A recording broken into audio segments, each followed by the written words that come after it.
What's up, everybody? Hold on.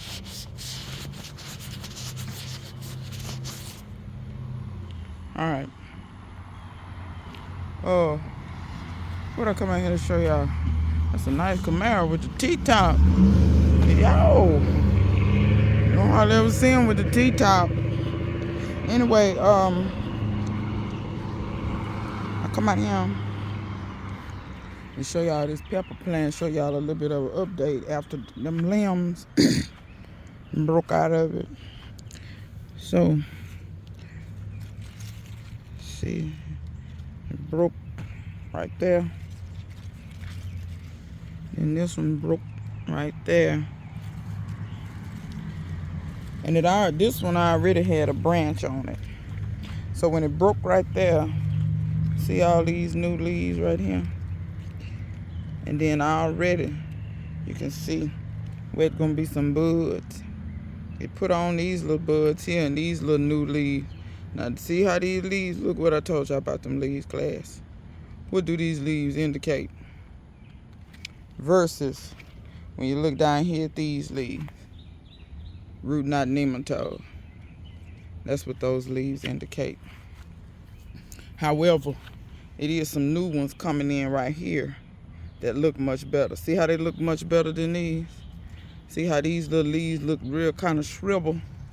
And see how these are already coming in nice and broad? Then here goes some more new leaves right here, and I already see where it's gonna be some little buds for some peppers. So shoot, I'm almost wanting to tell y'all, just break the tops out your peppers, cause look like they want to put on new growth when you do that. Over here, I'm still waiting on this pepper to. It's starting to blush though. Y'all see it? Can y'all see the color change in color at the top? And this one, I pinched the top. I did, and look at what it started doing. Did the same thing over here. So where I had some leaves that look kind of root knot nematode, I kind of pinched. I don't know if y'all can see right there. That's where I pinched the top out. I pinched that bad looking growth out of there. And I'm not telling you it's gonna fix your plant completely, but when you do that, and then also fertilize it, cause see all these leaves down here, root knot nematode. But see how this one right next to it, it's not as bad. See, I'm gonna take that one out. Take this one out. When you take some of this stuff off, it will encourage it. I'm gonna take that out, cause that look like damage. But you see these new leaves are coming in, and they're not all sickled and folded up like these leaves. For this one, what I'm gonna do is I'm gonna break that off down to that branch right there. So you can manipulate your pepper plants to a certain extent and help them try to bounce out of that or recover from that root knot nematode. Because I assure you, when you prune these, they're gonna want to push leaves. Here goes some more leaves. See how these don't look like they got root knot nematode? I have not pulled this plant up, so understand, I haven't done anything to the soil to remedy the root knot nematode yet. I haven't done anything yet. The only thing I did to this, and I also want to show this too, because I'm going to try to show this at the end of the season. I went on and took a lot of my compost. It wasn't completely finished, but it wasn't getting hot anymore. I went on and took a bunch of that, and I filled this tire up. So there's about 2 inches of this compost material down here. I want to show y'all how that stem going to make roots. That's what I want to show y'all, because a lot of people be in doubt and think that ain't the case. That stem won't make roots. It indeed will. I've shown it in a previous video. I might try to go and see can I find that video and link it. But I've shown it in a previous video. These peppers will do just about what a tomato will do.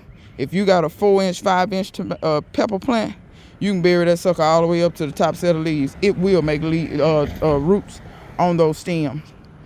A lot of people think those hairs on the stems is actually what the roots come from. It's not. Robbie has said this before. Those are trichomes. They really don't make roots. Not the hairs. People just think that, they just assume that. But the hairs are actually trichome. They're supposed to protect the stem from pests. Now, what kind of pests, I don't know, because that old tomato hornworm will eat right through that. He don't care nothing about that. He like them mohairs.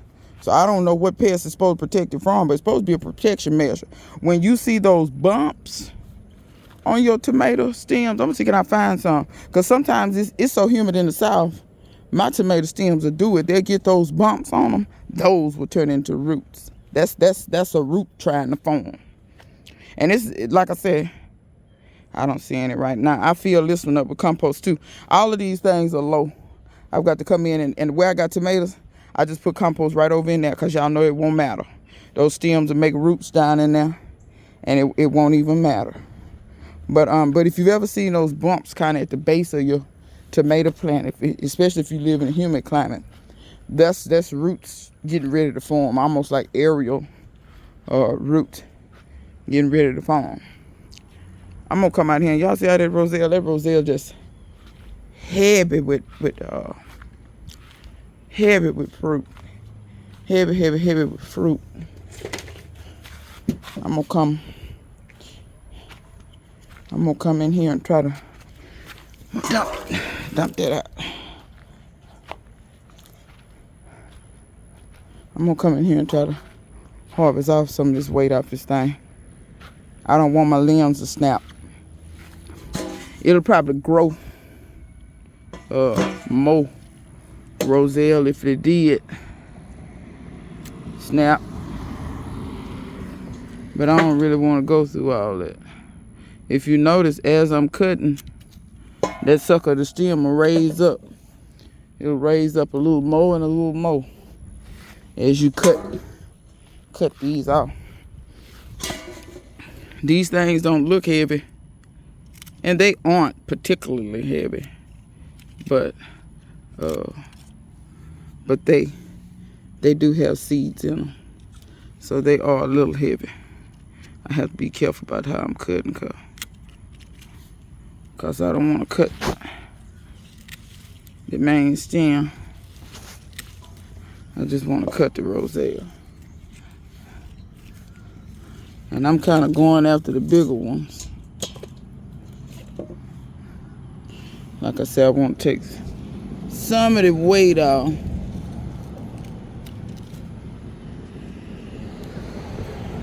And like I said, you also want to be careful because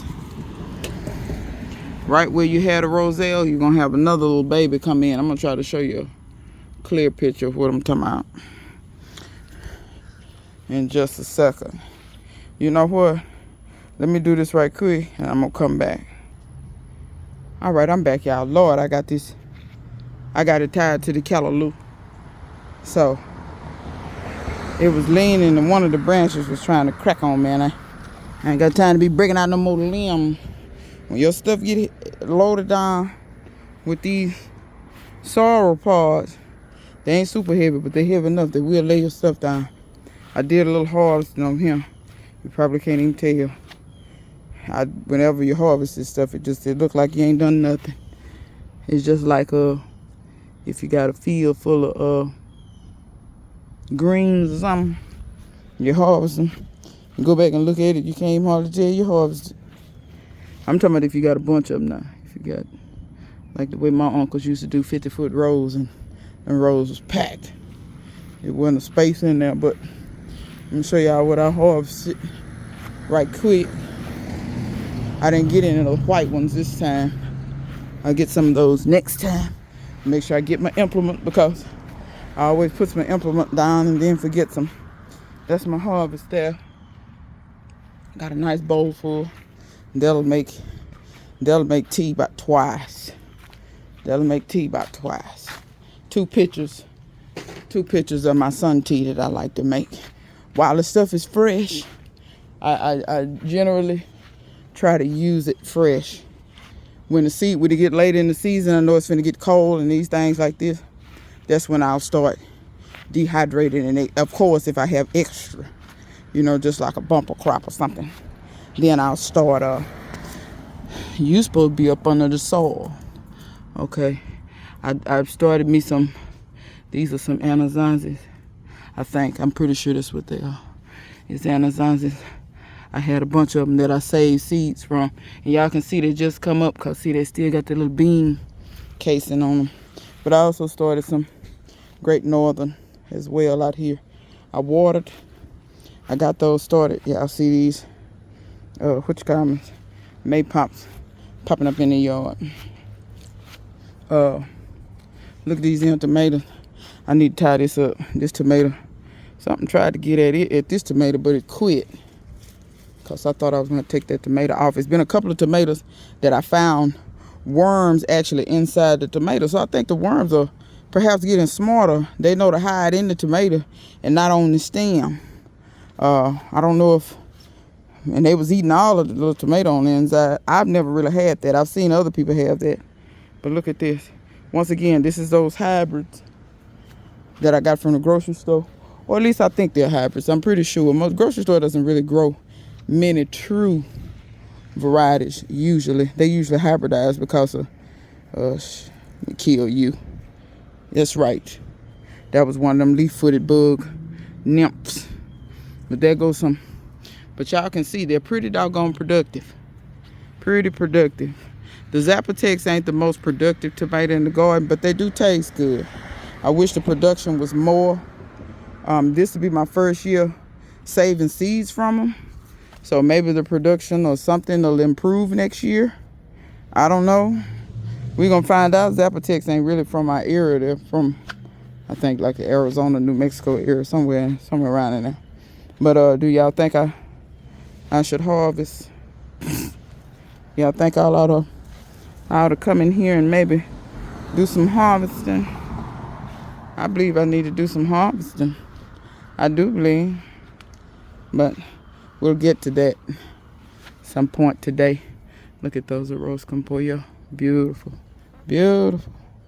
Beautiful. Ain't nothing like seeing a bunch of food hanging from some plants. There's no more beautiful sight than seeing a bunch of food hanging from some plant.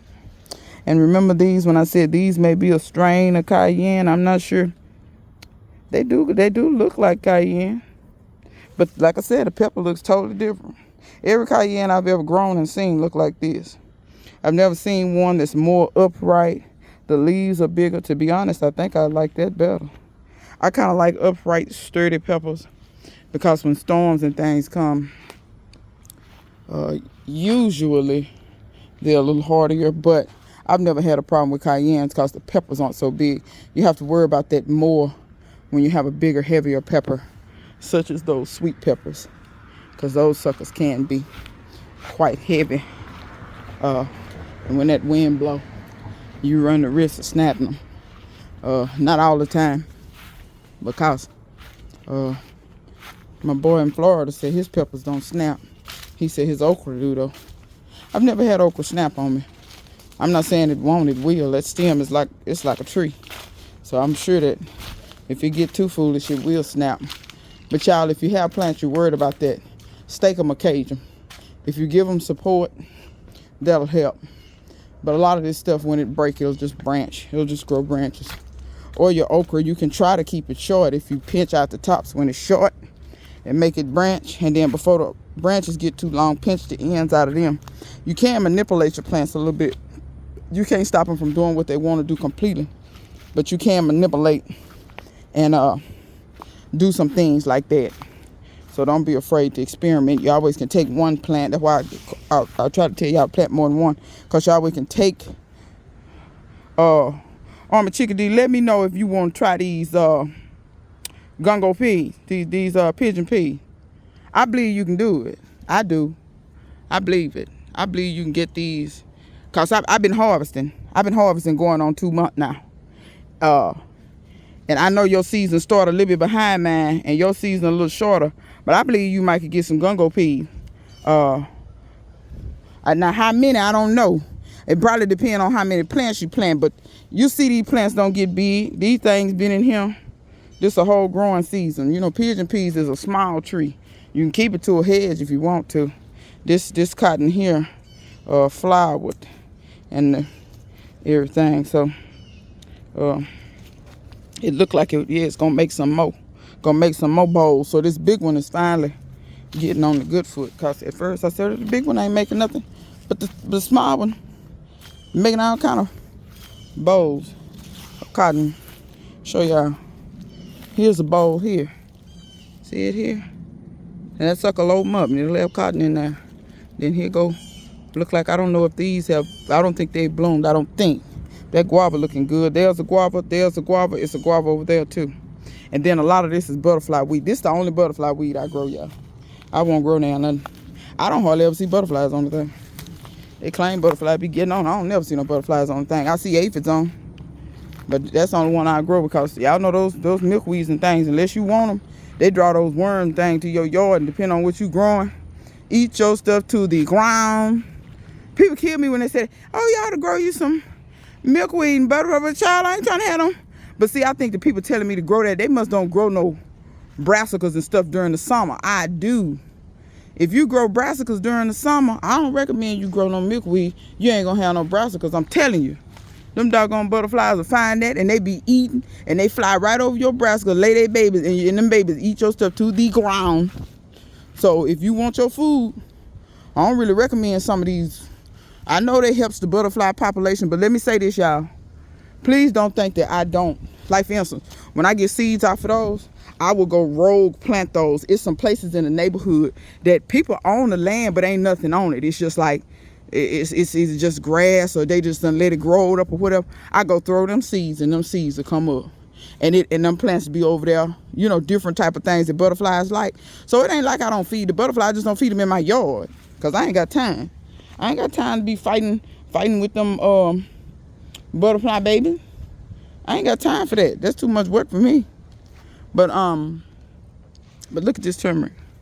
This is a pretty turmeric here. This turmeric is enjoying. This is the only leaf that, you know, like I told y'all, when you do that, a little too much water. When you see that kind of burning on the edge, back off your water. When you water it too much, these leaves will fold up. They'll fold up something like that. But on their own, of course. That's wait a minute. Yeah, they'll start folding up first. They'll fold up like this here. Then the edge will start burning. Cause too much water. A little too much water. But I backed off the water. You can see a few of them burn up under there. I think that was because I watered, then some rain, some unexpected rain come. But other than that, this turmeric, this is the biggest turmeric I've ever grown. It's the prettiest turmeric I've ever grown. It's more than one in here though. 1, 2, 3, 4, 5. It's 5, 6. It's 6 turmerics down in there. 6. So I don't want to hear nothing about what talking about what I ain't got no spades and all this. I don't want to hear that. That's one Rubbermaid totem. Watch this. It's a pepper in here. And the pepper is blooming. The pepper is blooming. I don't want to hear nothing about I ain't got enough spades. I don't hear it. I don't want to hear it. You just don't want to garden. Just say what it is. Call a thing a thing. Same thing with this one. 1, 2, 3, 4. It's 4 of them in here. And then 1 pepper, 2 pepper. I ain't know nothing about that pepper back there. See what I'm saying? And this turmeric it's doing its thug thizzle too. That turmeric, I ain't want to play about that turmeric now. I got that going on. I got that down to a science. Got that down to a science, honey. Let me see. I had to come over here and just about water this stuff every day. Some of this stuff, Lord have mercy, it'll keep you working. My bananas, I fertilize the hell out of them. Y'all see how they coming along? I want to get them big as I can to the winter. They ain't gonna make no fruit now, but I got to figure out how I'm gonna protect them some are going. But same thing with this here. I was watering it too much. Leaves will fold up and do this here. Start burning on you. When they don't have enough water, the stems will bend and they will fall over. So that's how to read your turmeric. Y'all get good at reading your plants. Every plant don't do the same thing. That's why I tell y'all, you have to learn how to retain this information. If your retention is not good, do whatever you need to do to work on your retention. Because I find that's usually the people problem. Their retention is trash. They can't retain. You tell them something, ask them that same question 2 days later, they don't know what the hell you're talking about. And if that's you, work on it. Don't make other people deal with you and tell you stuff over and over and over again. People get tired of that. They probably ain't telling you, but they probably tired of you. It'd be like, shoot, I got to keep telling Doreen, I got to tell her every 5 seconds something. Because she can't remember SHIT. I'm sick of talking to her. See, that's what y'all don't understand that people be saying about y'all. That's what you don't understand. And then when you find out, you go to crying and carrying on because you can't hardly handle. Oh, let me go back and say something about this here. My mullein. Thank you, Go Grow. These are seeds she sent me. These are some seeds I planted forever ago, and I know I planted over 1,000 some seeds, and only 2 come up. But hers, a lot of them came up, and then some started digging in here with my mullein. That was pissing me off. I don't know what the hell they were digging, mama, because they wasn't after the mullein. I don't know what they was after, because they pushed the mullein out the way. I'm so glad, you know, something lived. But she sent me those seeds that were really good and viable. Remember that on the live that oregano I did? That oregano looking good. So is the indigo. Remember I separated out the indigo? And then this is oregano here too. Then I haven't posted the footage yet, I don't think, but I hope the footage will go out before this video. I did trays of brassicas, and I know y'all gonna say, dog, it's a lot of misses. Yeah, when you sow seeds, you sow seed. Then you use soil over. That's basil. That's basil, some basil that never did come up. This look like celosia that never did come up. Some more celosia. No, that look like purslane now that didn't come up. So y'all be on top of it, because sometimes your stuff will come up later. And then some of it came up out in the ground, like I see one right there. But I see a nerding. And I popped them up out of the ground. I don't know if I dropped seeds or when it rained, those seeds kind of got washed off. I don't know what happened. But I did. I pulled them suckers out the ground. And some of them is getting true leaves. Some of them is getting true leaves already. Some of them. But I ain't worried, because y'all know I planted those starts up in the front. And they're doing good. And I'm going to walk around and show y'all the starts. I planted those starts up in the front. And they're doing good. And I'm going to show y'all this. My neighbor had a whole bunch of mint that went to flower. And I put it in a thing. Some of it's still green, but a lot of it was dying out because it had all went to flower and started dying, but it was still some green spots. So all these little heads potentially have seeds in them. I want some mint. I'm going to take and sow. You know, I'm probably going to take them whole stems except for the green parts. The green parts I may try to root. Y'all, sometimes you can root mint, root those stems. It's that time of year, the mushrooms. I wonder if Todd know what them is. Anyway, that's beside the point. I'm sure he know what they are. I wonder who he want them. I know somebody that makes what he calls fungelato, like fungus, but fungelato. So it's like sorbet. It's a soft serve, but he makes it out of mushrooms. And I know y'all gonna say, "Oh, that sounds disgusting." No, it's actually really good. It tastes it tastes just like ice cream, but it's not. It's actually fairly healthy for you because it has mushrooms in it. But anyway, I'm going to have to send him a picture and see do he know what them is and see do he want them. If he want them, he can have them. But yeah, he sells that. This time of year when all these mushrooms be coming up. Y'all, your blueberry, mine do this. Anybody else got blueberries that do this? This time of year, they'll put on new growth and grow new branches and stuff. Look at this. Finally, you see the leaves slowly but surely. They're not all bleached. They was all looking like that. But slowly but surely, me stopping watering them, they getting straightened out. I'll show y'all these starts in these beds. Child of stuff. Let me see here. Okay. That one there. I got a bunch of them down in here.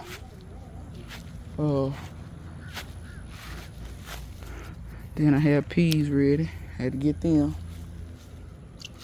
Y'all, I come out here and harvest peas every day. Every day. There's another one there. Here's one here. I have several down through here, but I can't see them all because of the peas. But I planted it like that on purpose. I'm hoping it'll confuse any butterflies too. But you can see one there. I got one in that corner. One right there. One right there.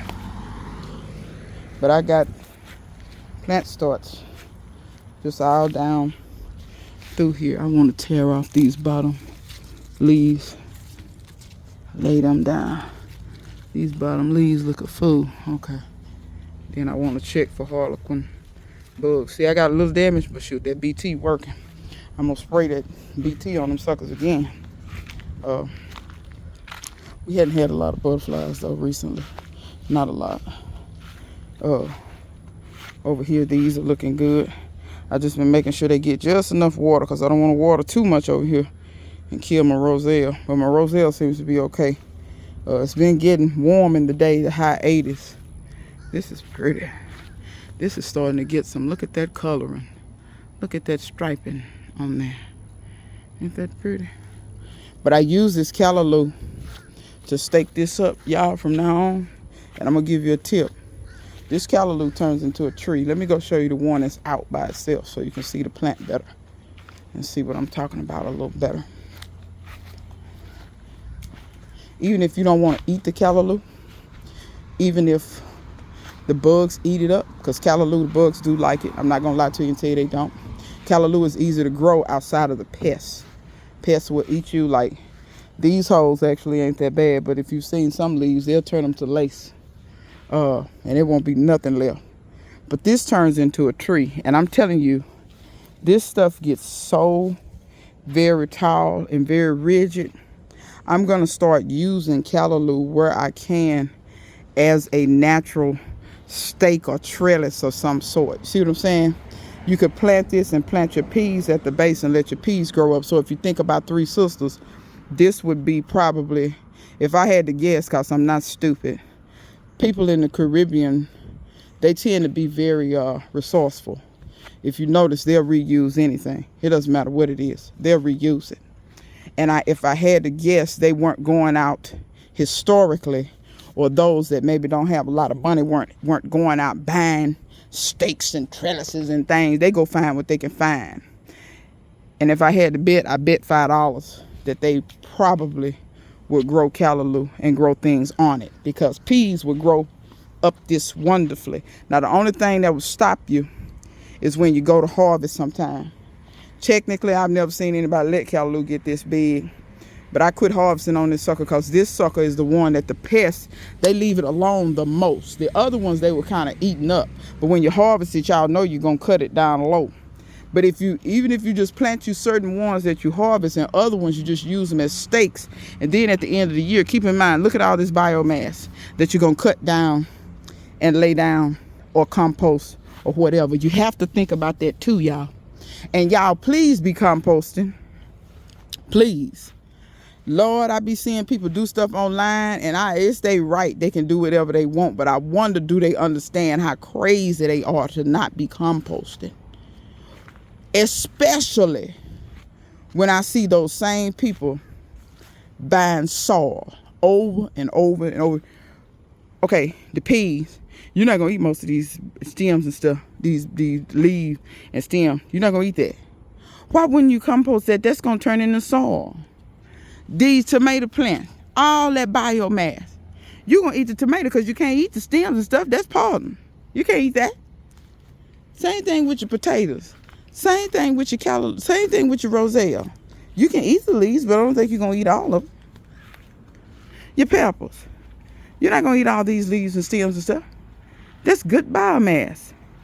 Why wouldn't you compost all this? When you look at this, y'all need to start looking at this as soil for the next season. This is what you need to do. You're not looking at the stuff right. You all are throwing. I don't even want to talk about it. It makes me ill. People throwing stuff away. And it could make good soil. Good, beautiful soil. You've been feeding this stuff. You've been feeding it. And then you're going to take all of your fertilizer that you just bought and throw it away. And y'all, I'm not joking when I say throw it away. Put it in a bag and put it in the garbage can. No. That's the most craziest thing of all these peas. Look at all this. All this, I think about this as soil. This is all soil. That's what I think about that as. You see what I'm saying? Make sure. I pray y'all composting. And you don't need no whole lot of room to compost. You don't need no whole lot of room, because when this stuff break down, it breaks down quite a bit. You know what I'm saying? It doesn't stay this size. When it breaks down, it breaks down a lot.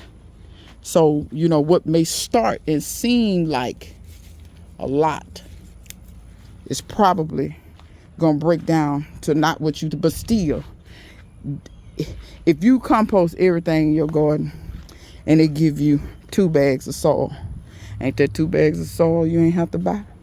Huh? And I don't want to hear nothing about, oh, I think it got disease in it. And it's very, very, very few diseases that survive through composting. Very few. Even the pests. Like, for instance, if you take all your squash plants, all them squash plants, y'all think I throw them away? No, they had squash bugs on them and everything. You think I give a damn? I do not.